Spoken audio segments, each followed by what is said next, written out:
Hello and welcome to Pushing Back, Ukraine Daily Brief.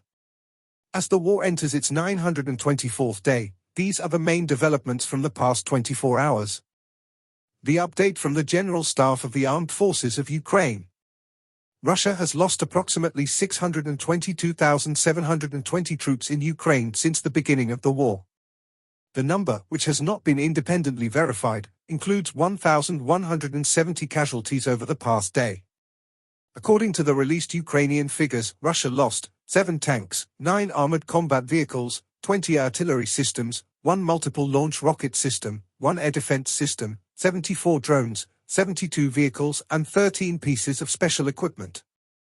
Allies met in Germany today to discuss military aid for Ukraine. The UK will supply 650 lightweight multi-role missile systems to Ukraine worth £162 million. The delivery will start this year. The Netherlands is supplying €80 million worth of support materials for F-16s. In addition, the Netherlands are also providing air-to-air missiles. Spain's announced the immediate dispatch of a complete Hawk battery, which includes 6 missile launchers. The US announced a new military aid package for Ukraine valued at $250 million to meet Ukraine's critical defense needs. And finally, Luxembourg donated equipment worth €73.5 million to Ukraine in 2024. This includes ammunition, UAVs and night vision goggles. The Russians launched 151 combat clashes and carried out 58 airstrikes, including 66 anti-aircraft missiles on the territory of Ukraine. They also used 572 kamikaze drones and carried out 2,800 attacks on the positions of Ukrainian troops and settlements using various types of weapons. In its latest intelligence update, the Institute for the Study of War. Russian forces have recently intensified their long-standing offensive effort to eliminate the broad Ukrainian salient west and southwest of Donetsk city and advance up to and along the H-15 highway. Apparently coordinated Russian offensive operations from the southern flank of the Pokrovsk direction to the western flank of the Ukrainian defense around Vuhledar likely aim to increase pressure on Ukrainian forces defending in western Donetsk Oblast and set conditions for further gains in Russia's prioritized offensive effort in the Pokrovsk direction. Russian forces are conducting relatively intensified offensive operations elsewhere southwest and west of Donetsk city, and the intensification of Russian offensive operations near Vuhledar likely does not presage decreased Russian offensive tempo elsewhere in western Donetsk Oblast in the near term.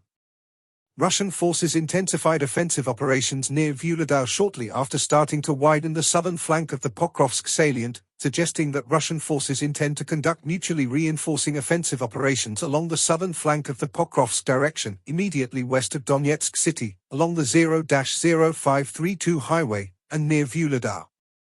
The Russian military command likely aims for the intended seizure of Kurakov and Vuhledar to allow Russian forces to make more rapid tactical gains up to and along the H-15 highway, although Russian forces will likely face challenges in leveraging the envisioned seizure of these settlements to eliminate the broad Ukrainian salient in western Donetsk Oblast. The Russian military command continues to prioritize the offensive effort on Pokrovsk and will likely treat the intensified effort in western Donetsk Oblast as a secondary effort.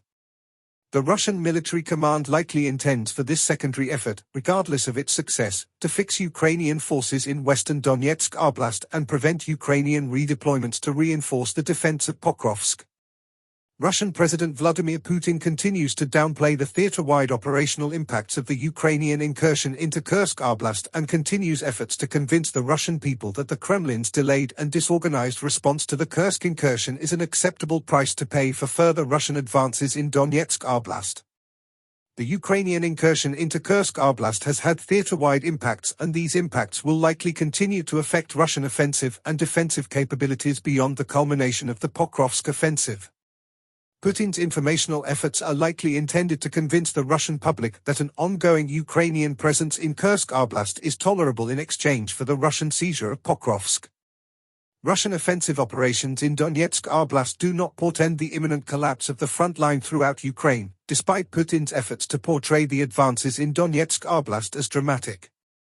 Russian forces continue to forcibly redeploy mobilized Russian military personnel from occupied Ukraine to front-line positions to bolster Russia's crypto mobilization efforts. Russian forces recently advanced near Chasiv Yar, southeast of Kupiansk, and in the Kherson direction, and Ukrainian forces recently regained positions north of Kharkiv city. In Zelensky's nightly address he spoke about three key areas. Firstly, government changes and strategic priorities. New government appointments have been made to ensure more active efforts across various sectors, including defense production, EU accession negotiations, veteran policy, and countering Russian propaganda. The focus is on ensuring financial stability, rebuilding energy infrastructure, and securing more international investment and support. Secondly, international defense support. Romania has approved the provision of the Patriot air defense system to Ukraine. Ongoing efforts with international partners, including France, the UK, Germany, and the US aim to accelerate the implementation of agreed-upon air defense and military assistance packages, particularly those from the NATO summit in July. Lastly, military operations and determination. Commander-in-Chief Syrskyi reported on reinforcing positions in the Pokrovsk direction and progress in operations in the Kursk region. The goal remains to weaken the Russian forces and demonstrate that Ukraine can win the war with continued determination and global support. Thanks for following today's updates. Please don't forget to like and subscribe for more content. We'll return tomorrow with the latest news on the ongoing conflict.